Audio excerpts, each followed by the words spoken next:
Hey everyone, it's Cathy Zielske. Welcome back to my channel and the craft/dining room. Today's card project features a stamp set I designed to celebrate teachers, the hardest working people out there. This video also ran over on the Simon Says Stamp YouTube channel, but I wanted to share it here as well on my channel. That video is coming up next.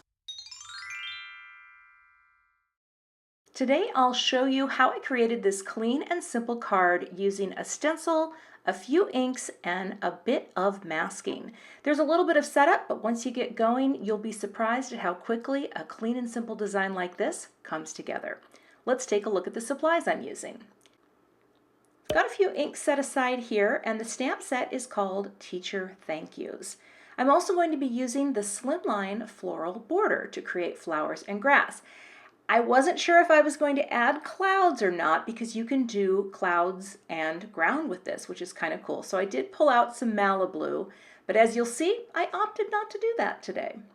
I've also got some brand new Simon Says Stamp blender brushes. I'm going to use the smaller brushes for these smaller little flowers on this particular card, and I will use a larger brush for the grass, and well, I'm not going to make the sky, but if I were, well, I would have been using that large blue brush. So those are the basics. So let's start building the card. The first thing I'm going to do is tape down the stencil just to hold it in place, right? Because I don't want this to move on my cardstock panel. And then I'm going to take more Post-it tape and just cut it into little pieces to mask off all of the bloom areas on this stencil. It takes a little bit of setup and it's a little tedious, you know, but if you just get all those little flowers covered up, before you know it, all you have remaining will be greenery.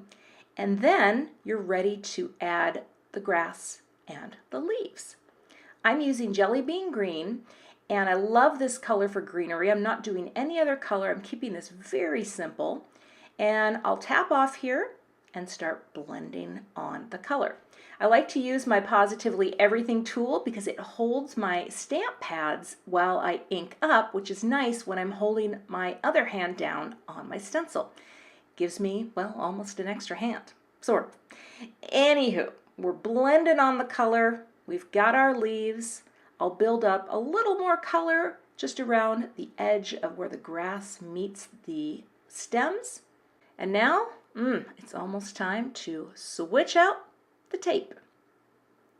I'll lift off all of the masked off bloom areas, right? Just lift those up.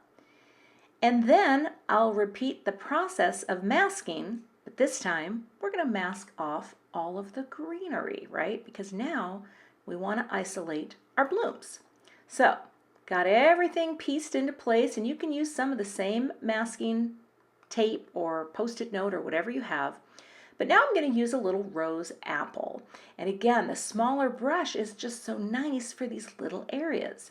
So I'm going to come into my bloom, have it be a little darker at the base, and because this brush is so small, it makes it so much easier to ink blend and sort of direct that darker ink into smaller spaces. So I'll work my way around for all of this shape of bloom, which kind of looks like a tulip, I guess. Would you call that a tulip? It's tulip-like, but again, dark at the bottom and then fading it up to the top. I'm not getting super fancy with my inks today, right? You don't have to, you know, overcomplicate anything, right? I'm only going to add a two-tone to these, well, I guess they look like cone flowers to me.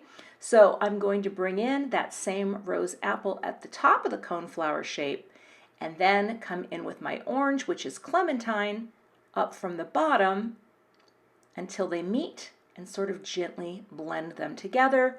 So there we have a common pink among all the flowers, and then I'm just adding a little bit of my Clementine for a little pop of color in a two-tone. Again, the smaller brushes, just so great for getting into these small spaces. And I am going to trim this panel down, so I'm not too worried about that outer bloom because I think that one's going to go bye-bye. It's just how it's going to work out. Now let's do the peel and reveal, and look at that cute, clean and simple panel. I love it. All right, I'm making good on my promise to trim it down because I just want this panel to be a little smaller than my card base. So I'll go ahead and cut this panel down using an A2 layers die, run that through, and now I have my sweet little panel ready for stamping. Isn't that cute? All right, let's pop this inside of the MISTI and place down my greeting. My greeting's a little stained because I have been playing with this stamp set quite a bit, and that is perfectly okay. But I'm making sure by looking at the grid on my MISTI that it's perfectly lined up. And I'm just going to ink this up with some VersaFine Clair Nocturne. Just a really nice black. It's very crisp. It doesn't bleed out at all. And stamping that down because I thought the black ink would look really nice, and look at how crisp that is. Oh, I love it. Next, I will place a little sub-sentiment, the URN. Sounds weird to say that, doesn't it? URN, amazing teacher. And then I'll get that kind of centered in. If your fingers ever stick to your stamps because they're little and they want to stick, use the eraser of a pencil, and that actually helps you to just kind of move it ever so slightly. I'm double checking the alignment, picking it up, and again, inking this up with the Nocturne, and just a gentle press because I don't want to stamp that too heavily. I'll score a card base. This will be a US A2, so it's going to be a top folding card that is 4 1/4 inches wide by 5 1/2 tall. It's kind of my go-to size. I don't really branch out a whole lot. But there's the card base. I've got 3 pieces of foam tape on the back, and we are just going to pop that right up on the base with all that wonderful framing margin space. Love the white on white look. I think that's great. And that's it. I'm not doing anything else to this card. I'll pair it with a gorgeous envelope, and I have got my teacher thank you card ready to send to an amazing teacher in my life. I should probably just give it to my hubby. He's the hardest working man I know. All supplies can be found linked below, and I'll see you back here with another card project soon. Thanks so much for watching today. I would love to have you become a subscriber to my YouTube channel. And if you do subscribe, be sure to hit the gray bell below the video so that you don't miss the next time I post. Here are a couple other videos that you might be interested in watching. Thanks so much and have a great day.